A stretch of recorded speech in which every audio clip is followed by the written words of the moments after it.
అత్యంత కృప కలిగిన యేసుక్రీస్తు నామములో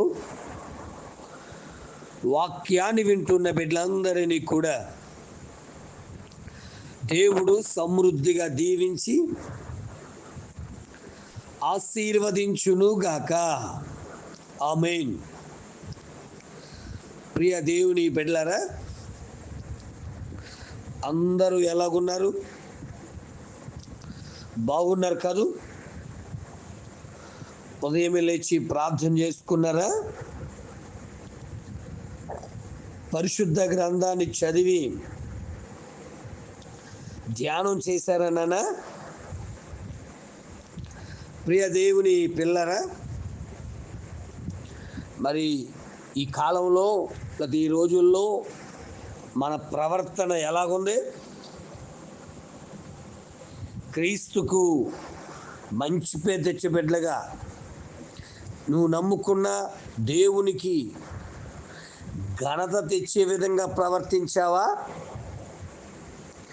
లేక మూర్ఖుని వలె,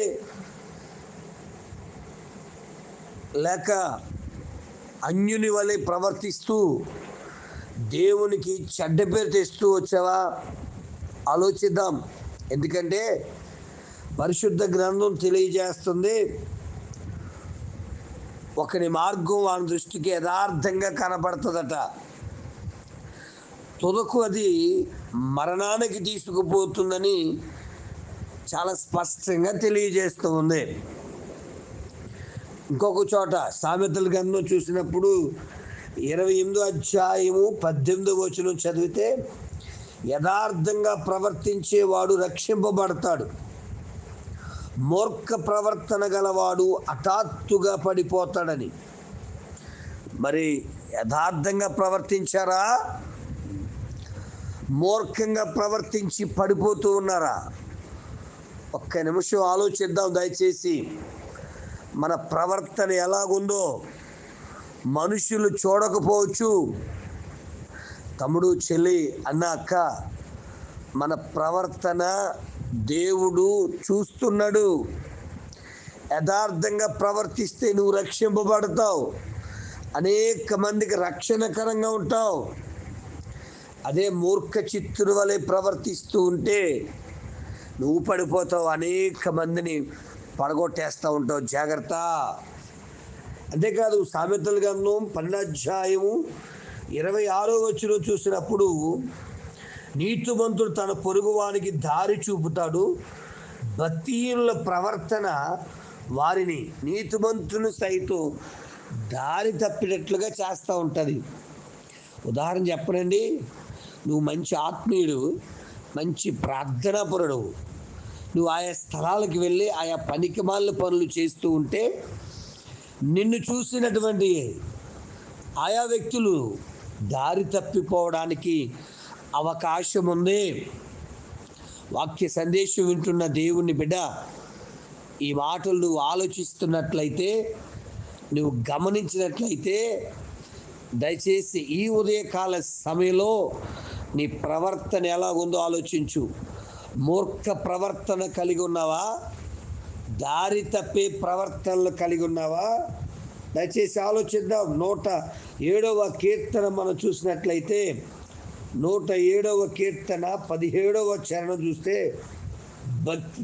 బుద్ధిహీనులు తమ దుష్ట ప్రవర్తన చేతను తన దోషము చేతను బాధ తెచ్చుకుంటారు. ఎస్, బుద్ధిహీనులు బుద్ధిలో తక్కువ, భక్తిహీనులు అంటే భక్తిలో బలహీనమైపోయిన వాళ్ళు, బుద్ధిహీనులు అంటే బుద్ధిలో హీనత్వాన్ని కలిగిన వారు. ఒకప్పుడు భక్తిపరుడువే, ఇప్పుడు భక్తిహీనత నీలోకి వచ్చేసింది. ఒకప్పుడు బుద్ధివంతుడివే, ఇప్పుడు నీ బుద్ధి హీనత కలిగి ప్రవర్తిస్తున్నావు. నిన్నెవరూ బాధ పెట్టట్లేదు, నీ బుద్ధిహీనత నీ ప్రవర్తన చెడగొట్టేసింది. జాగ్రత్త. నేను మళ్ళీ చెప్తున్నానే, భక్తిహీనత ప్రవర్తన కలిగితే హఠాత్తుగా పడిపోతావు, దారి తప్పి తిరుగుతావు, అనేక మందిని దారి తప్పిస్తూ ఉంటావు. అంతేకాదు బిడ్డ, మరి ఈ బుద్ధిహీన ప్రవర్తన నీకు బాధలు తెస్తుంది.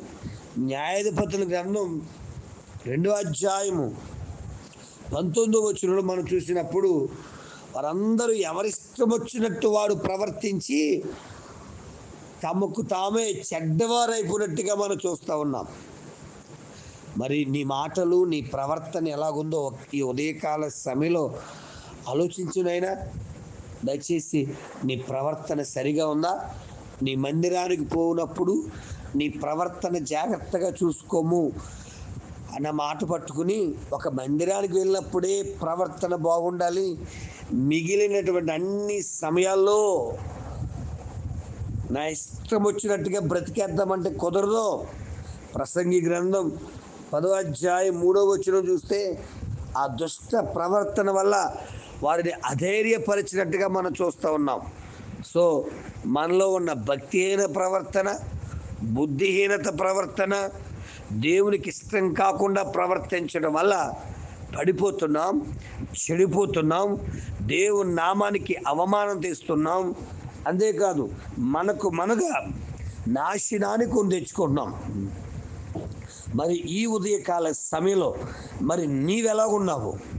నీవు కూడా అలాగే పడిపోయి, చెడిపోయి, నాశనాన్ని తెచ్చుకుని అధైర్యంలోకి వెళ్ళిపోయి, దేవునికి దూరం అయిపోయి, నాకన్నీ తెలుసు అనేటువంటి మూర్ఖపు ఆలోచనలతో చెడిపోయి ఉంటే ఈ వాక్యం నీ కొరకే. ఈరోజైనా నీ ప్రవర్తనను సరి చేసుకుంటూ క్రీస్తు బిడ్డగా, ఆయన కుమారుడుగా, కుమార్తెగా మరి జీవిస్తూ దేవుని నామానికి అలాగే నీ జీవితానికి మంచి ప్రవర్తన కలిగి మంచి పేరు తెచ్చే బిడ్డగా దేవుడు తన కృపను మన పట్ల విస్తరింపచేయునుగాక. ఆమేన్. తండ్రి నీకు వందనాలు అయ్యా. ఈ వాక్యాన్ని వింటున్న బిడ్డలు నిజమే, ఈ వాక్యం ఈరోజు నాతో మాట్లాడండి.